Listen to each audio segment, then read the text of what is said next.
அம்மாக்கு அப்புறம் சின்னம்மா தான் சிஎம். நீ ஒழுங்கா ஒதுங்கிடு. அவங்க பதவி ஏற்கிறத வேடிக்கை பாரு. யார பார்த்து வேடிக்கை பார்க்க சொல்ற? எதுக்கு பார்க்கணும்? நானும் ஜாடர் அடிக்கணுமா? அந்த அவசியம் எனக்கு இல்ல. இந்த உலகத்தை விட்டு அவங்க போயிருந்தாலும் என்னைக்குமே எங்களோட நிரந்தர தலைவினா அது அவங்க மட்டும் தான். அம்மா இருந்த இடத்துல வேற யாரையும் வச்சு பார்க்க வேண்டிய அவசியம் எங்களுக்கு இல்ல. என் தங்க தலைவி இந்த உலகத்தை விட்டு போன அடுத்த 5வது நிமிஷம் கண்டவ காலில் விழுந்து இன்னும் எழுந்துக்காம இருக்கவங்க தானே நீங்க. அவங்க இடத்துல வேற ஒருத்தர் இருக்கிறத என்னால ஏத்துக்க முடியாது. என்னைக்குமே என்ன பொறுத்த வரைக்கும் நிரந்தர தலைவி அவங்க தான். இன்னைக்கு இவ்வளவு பேசுற நீயும் ஒரு காலத்துல கூனி குறுகி காலில் விழுந்துதான் பொழப்பு நடத்தணுங்கிறத மறந்துடாத. எங்களுக்கு உனக்கு பெரிய வித்தியாசம் இல்ல. ஒருத்தங்க மேல பாசம் வச்சு மரியாதைக்காக காலில் விழுறதுக்கும் பதவிக்கு ஆசைப்பட்டு கண்டவங்க கால நக்கிறதுக்கும் ஏகப்பட்ட வித்தியாசம் இருக்குவே. உங்களை மாதிரி கேவலமான ஜென்மம் நான் கிடையாது. இங்க இருக்கிற பல பேரு அம்மா மனசுமா வாய் வார்த்தையா சொல்லிருப்பாங்க. ஆனா நான் அப்படி கிடையாது. அவங்க பேரை என் இதயத்துல வச்சிருக்கேன். என்னைக்கும் இது இங்க இருந்து போகாது. இப்ப உங்ககிட்ட அதிகாரம் இருக்கிறதுனால உங்களுக்கு ரெட் லைட் போட்ட வண்டி. என்கிட்ட அதிகாரம் இல்ல, அதனால என்கிட்ட சாதா வண்டி. அவ்வளவுதான் உனக்கு எனக்கு வித்தியாசம்.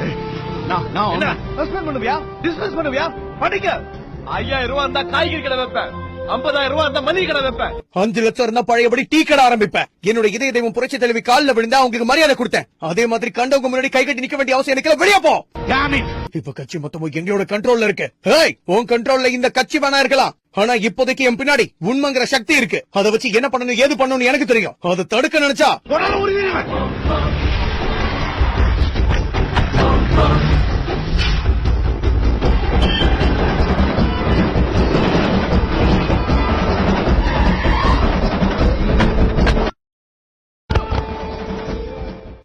பாக்குற எதிர்பார்க்கல. மிக்சர் மட்டும் சாப்பிட வாய திறக்கிறவன் உண்மையை சொல்றதுக்கும் வாய திறப்பான்னு நீ நினைச்சு பாக்கல. ஓரத்துக்கே வந்திருக்கேன். எங்க செய்ய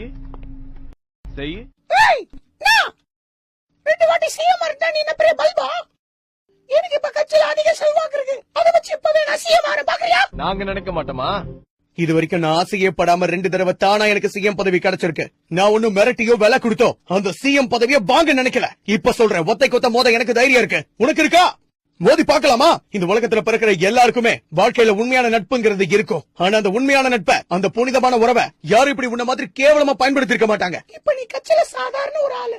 உன்னால என்ன பண்ண முடியும்? அதே நான் நினைச்சேன்னா 10 நிமிஷத்துல உன்னை பதவியில இருந்து தூக்க முடியும். தூக்கு அதாவே எனக்கும் வேணும். என்ன பதவியில இருந்து தூக்கிட்டீனா என்ன பார்த்து நீ பயந்துட்டேன்னு அர்த்தம். அப்படி பயந்துட்டேன்னா நான் ஜெயிச்சுட்டேன்னு அர்த்தம். ஓபிஎஸ் இதுக்கு முன்னாடி எதுக்கும் வாய் திறக்காம இருந்து பாத்திருப்ப. கூனி குறுகி நின்னு பாத்திருப்ப. ஏன் டீ கடையில நின்னு டீ ஆத்தி கூட பாத்திருப்ப. கம்பீரமா அம்மா சமாதியில தியானம் பண்ணி பாத்திருக்கியா? உண்மையான கண்ணீரோட வெறித்தனமா பேட்டி கொடுத்து பாத்திருக்கியா? ஒரே பேட்டியை கொடுத்து ஓவர் நைட்ல ட்ரெண்ட் ஆக தெரியும் எனக்கு. சக்கர பொட்டலத்துல இருந்து டீ ஆத்திர கிளாஸ் வரைக்கும் கையில புடிச்சு வளர்ந்த வேண்டா. அவ்வளவு சீக்கிரம் யாருக்கிட்டையும் கை நீட்டி நிக்க மாட்டேன், கை கட்டி நிக்க மாட்டேன்.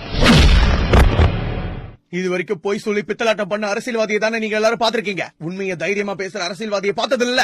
அத பாத்தீங்க நீங்க தாங்க மாட்டீங்கடா. கூடிய சீக்கிரமே முழு உண்மையை வெளியே சொன்னா என்ன நடக்கும்னு நீங்க எல்லாரும் பார்க்க போறீங்க. இப்ப சசியை சந்திச்சு விசிட்டிங் கார்டு வாங்க வந்திருக்கேன். வணக்கம் ஓபிஎஸ். என்ன மதிக்காம போறான்?